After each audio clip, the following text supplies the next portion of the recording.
My husband said his ex will always be part of his life, and that if I didn't like it, I should cancel the wedding. So I did. 48 hours before I was supposed to walk down the aisle, I walked away instead. Drop a comment and let me know where you're listening from and what time it is for you right now. I'd love to know who's part of our community. Also, have you ever had an ex who refused to stay in the past? I stood on the balcony of the coastal estate I had paid $120,000 to rent. The ocean crashed below, mirroring the pounding in my chest. But my hands were steady. I didn't cry. As an architect, I know that when a foundation is compromised, you don't decorate the cracks. You evacuate. Inside the master suite, Gale slept soundly. He believed I was trapped by the sunk cost of the wedding, by the embarrassment of canceling. He thought he had won. He was wrong. I opened my laptop and pulled up the master spreadsheet. Every vendor, every contract, every payment schedule was listed there. I had spent 18 months building this event. Now I was dismantling it. I started with the caterer, then the florist, then the venue manager. I drafted a single uniform email. Emergency cancellation. Force majeure. Please cease all preparations immediately. I blind copied every major vendor and hit send. It was 1:17 in the morning. By sunrise, the wedding would be effectively erased. I sat back and watched the cursor blink. The demolition order was signed. Now I just had to wait for the dust to settle. The sun rose, painting the sky in violent orange. I had slept on the living room couch for 3 hours, waking up with a mind that felt like it was vibrating. The house was quiet. For 2 years I had played the role of the cool girl. You know the type. The woman who never gets jealous, who never makes demands. It's a trap women fall into because we're terrified of being labeled crazy or controlling. Society tells us that if we question our partner's close friendship with an ex, we're insecure. So we suppress our intuition. We smile and say it's fine when it's absolutely not fine. I had swallowed my discomfort every time Zara called Gale late at night with a crisis. I had bitten my tongue when she showed up at our engagement party wearing white. I had convinced myself that being secure meant accepting disrespect. I had paid a tax on my own sanity to keep the peace. But tonight the bill had come due. Gale had brought Zara to our rehearsal dinner despite promising she wouldn't be there. When I pulled him aside, shaking with humiliation, he looked me in the eye and told me she was family. He told me if I couldn't handle it, I should cancel the wedding. He thought he was calling my bluff. He didn't realize he was giving me permission. Sitting there in the morning light, I realized that tolerating disrespect doesn't make you cool. Makes you a doormat. I had spent years trying to be the perfect partner for a man addicted to the validation of another woman. I had tried to be the stable foundation for someone who preferred the thrill of an earthquake. I looked toward the bedroom where the man I was supposed to marry in 30 hours lay sleeping. He had no idea his life was being deconstructed, email by email. I didn't feel sad anymore. Felt efficient. I walked into the kitchen. Susan, Gale's mother, was already there, wrapped in a cashmere shawl. She turned when I entered, her expression tightening with annoyance. "Did you sleep on the couch?" she asked sharply. "Gale is devastated, Elena. He barely slept. He's upstairs pacing." I poured myself a cup of coffee, black. "He gave me an ultimatum, Susan. He chose his ex over his fiancée. Pacing is the least of his problems." Susan sighed, setting her mug down. "It wasn't an ultimatum. It was a plea. You know how sensitive Gale is. He feels things deeply. He can't just abandon people." She stepped closer, invading my space.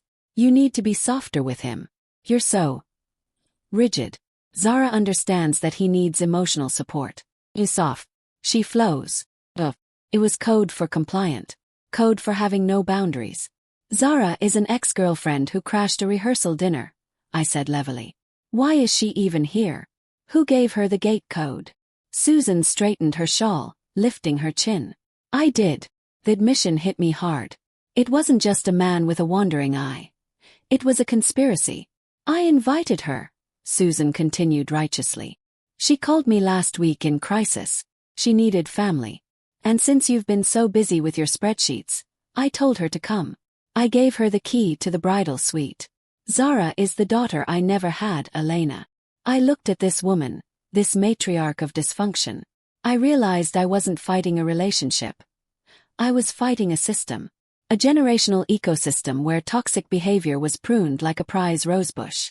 Gale was a prince raised by a queen who taught him that his whims were law. I see, I said. Thank you for clarifying the hierarchy. I walked out, my hands shaking from the adrenaline of clarity. I needed leverage. I needed to know exactly what I was walking away from. I went to the guest room and opened my laptop. I thought back to the stories Zara loved to tell about herself. She played the victim perfectly. One name stuck out, Jude. She called him her psycho ex-fiancé, who was obsessed with spreadsheets. In my experience, if a manipulator calls someone psycho for liking spreadsheets, it usually means that person caught them. Means they had receipts. Found Jude on LinkedIn. Jude Mercer. Forensic accountant. I clicked connect and typed, "Hi Jude. You don't know me, but I'm engaged to Gale. Zara is here. She told me you were the villain. Given what I've seen, I have a feeling you're actually the only one who knows the truth. I need help." 20 minutes later, my phone buzzed. Jude had accepted. I was wondering when someone from Gale's orbit would reach out. Are you safe? The question caught me off guard. Not who are you? But are you safe? I typed back that I was physically safe but needed to understand what I was dealing with. He sent his number immediately. Elena. His voice was deep, calm, and professional. Hi Jude. Thank you for taking my call. If Zara is involved, you're in a hostage situation, he said. You just might not know the ransom price yet. Tell me. Gale isn't just friends with her, Jude said clinically. He's her supply. You know what narcissistic supply is. Think of it like a battery, he explained. People like Zara don't generate their own self-esteem. They siphon it. They need constant attention, adoration, chaos. They need a savior. That's Gale's role. He's not in love with her, Elena. He's addicted to the feeling of being the only one who can save her. I looked out at the pool where staff were setting up umbrellas for guests who wouldn't arrive. He thinks she's fragile. He thinks she needs him. Exactly, Jude said. And because you're stable, because you have your life together, you don't feed that need. You make him feel ordinary. So he keeps her around. She creates the fire, and he gets to be the fireman. It's a closed loop. Made too much sense. All the late-night calls where Gale rushed out to talk her off a ledge. But here's the thing, Jude's voice dropped lower. It's not just emotional. It's financial. Zara is a financial parasite. When we were together, she drained my savings for business ventures that didn't exist. Is Gale giving her money? Froze. He manages our finances. He said he made a tech angel investment recently. $45,000. 45,000, Jude repeated slowly. 6 months ago. Yes. Elena, listen to me. I'm sending you a file. It's a forensic audit of Zara's accounts. I think you're going to find that your angel investment didn't go to a startup. Send it, I said. And Elena, there's something else. Something bigger. But check the money first. Once you see the theft, you'll be ready for the lie. My inbox pinged. I opened the PDF titled ZM Financial History. Jude was thorough. He had tracked patterns of spending that looked like addiction. Luxury hotels, designer clothes, wellness retreats costing $5,000 a night. Then I saw it.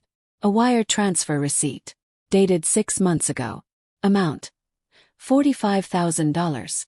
Sender. Gale V. Recipient. Serenity Wellness Bali. I Googled it. It wasn't a rehab. It wasn't a startup. It was a 5-star luxury spa resort. Gale had told me the money was for a seed round in an AI company. He had shown me a pitch deck.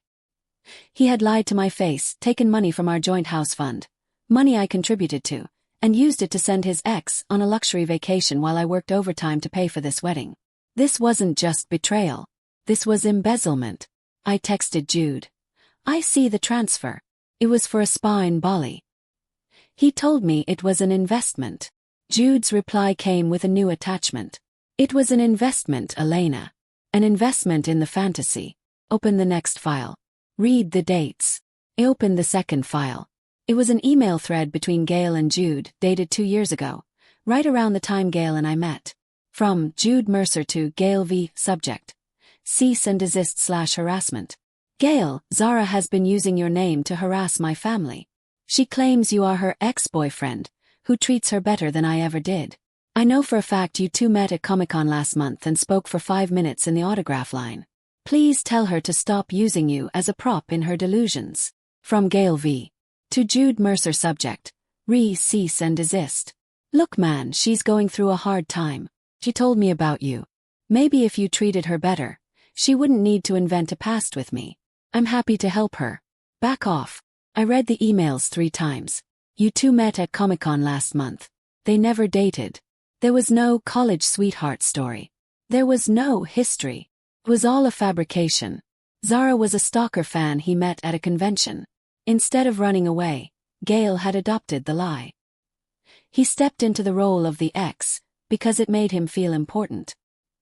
He built our relationship on the foundation that he was a man with a tragic romantic past, so desirable that a woman couldn't let him go. He wasn't a victim of her obsession. He was a co-author of it. I sat on the bed, the laptop burning my legs. My jealousy, my insecurity, my years of trying to compete with their history. It was all for nothing. I had been competing with a ghost. I looked at the door to the master suite. Gail was in there, probably getting dressed, preparing to play the role of the beleaguered groom. He had no idea I held the script in my hands. And I was about to rewrite the ending. The dress hung on the door like a ghost. Custom silk crepe, sleek and structural. Putting it on felt less like dressing for a wedding and more like putting on armor. I looked at myself in the mirror. In economics, there is the sunk cost fallacy, the tendency to continue an endeavor because you've already invested money, effort or time. It is the voice that says, you've already spent 2 years and $120,000. You might as well see it through. For months, I had let that fallacy dictate my life. I justified the red flags because I had already invested so much. I thought walking away meant losing that investment. But standing there, fastening the buttons, I realized the truth. The money was gone. Marrying Gail wouldn't save it. It would only cost me the next 40 years. Walking away wasn't a loss. It was a stop-loss order.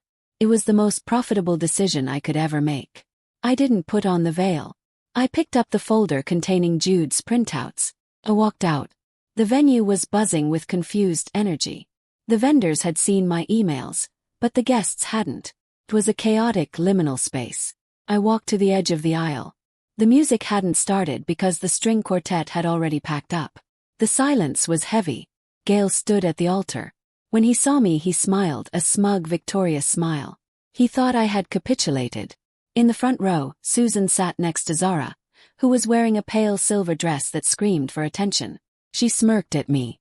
I walked down the aisle, locking eyes with Gail. When I reached the altar, I didn't take his hand. I stepped up to the microphone. "Elena," Gail whispered, his smile faltering. "What are you doing?" I ignored him. I signaled the AV technician, whom I had tipped heavily 20 minutes ago. The large projection screen behind us flickered to life. It wasn't a photo of us. It was a bank statement. Date: October 14th. Amount: $45,000. Recipient: Serenity Wellness Bali. A ripple of confusion went through the crowd. "What is this?" Gail hissed. "You told everyone you made an angel investment," I said into the mic, my voice steady. "You told me you needed liquidity from our house fund. But tech startups don't usually offer hot stone massages, do they, Gail?" "Elena, stop," he panicked. "No," I said. "Because there's one more thing." I signaled the booth. The image changed to the email thread. Subject: cease and desist. I turned to the crowd. "Gail told you all that Zara was his college sweetheart. He told me I had to accept her because they shared a past."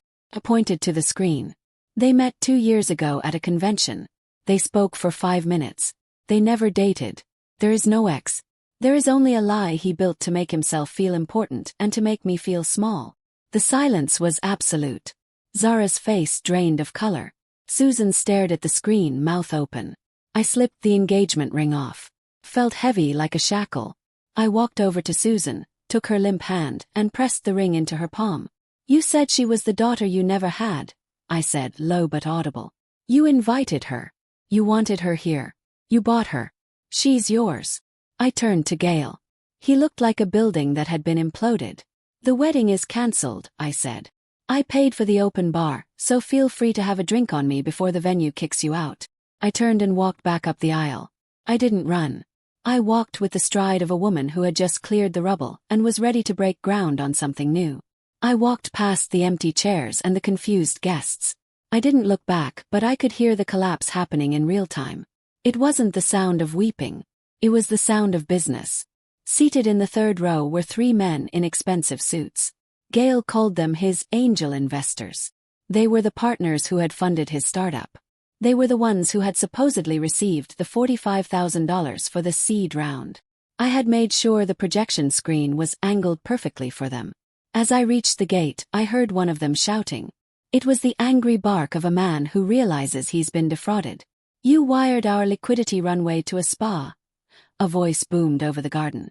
I signaled the valet. As I slid into my car, I saw the investors huddled together, phones out, making the calls that would freeze Gale's assets before the cake was even cut. Gale didn't just lose a bride today. He lost his company. He lost his reputation. And he had done it all to himself, simply because he couldn't let go of a lie that made him feel like a big man. I drove away from the coast, the ocean in my rearview mirror. I turned off the radio. It was the most peaceful drive of my life. 6 months later, my apartment is quiet. It's a loft in the city with exposed brick and industrial windows. It has clean lines and a strong foundation. I sit at my drafting table, sketching the elevation for a new library annex. My pencil moves with certainty. No shaking. No second-guessing. The legal battle over the venue refund was short. I got 50% back. A small price to pay for freedom. Gale tried to contact me once, a month later. He sent a rambling email blaming Zara, blaming his mother, blaming the pressure. He said he was working on himself. I didn't reply. I forwarded it to Jude, who added it to the evidence for the fraud investigation. Last I heard, Gale was facing potential charges for embezzlement. Susan had stopped speaking to him. And Zara, she moved on. Parasites always do. Without a host, she detached and went looking for the next insecure man with a savior complex. I look at the blueprint in front of me. In architecture, sometimes you have to condemn a building. You have to look at the rot in the beams and admit it cannot be saved. You have to bring in the wrecking ball. It looks like destruction, but it's necessary. You cannot build a skyscraper on a sinkhole. I spent years trying to be the cool girl, investing time and love, hoping for a return. I was wrong. The only return on investment I got was the moment I walked away. Some people think a wedding is a finish line. But sometimes the cancellation is the real beginning. Have you ever stayed in a situation just because you'd already invested so much time? Tell me your story in the comments. And if you believe in choosing yourself, share this video.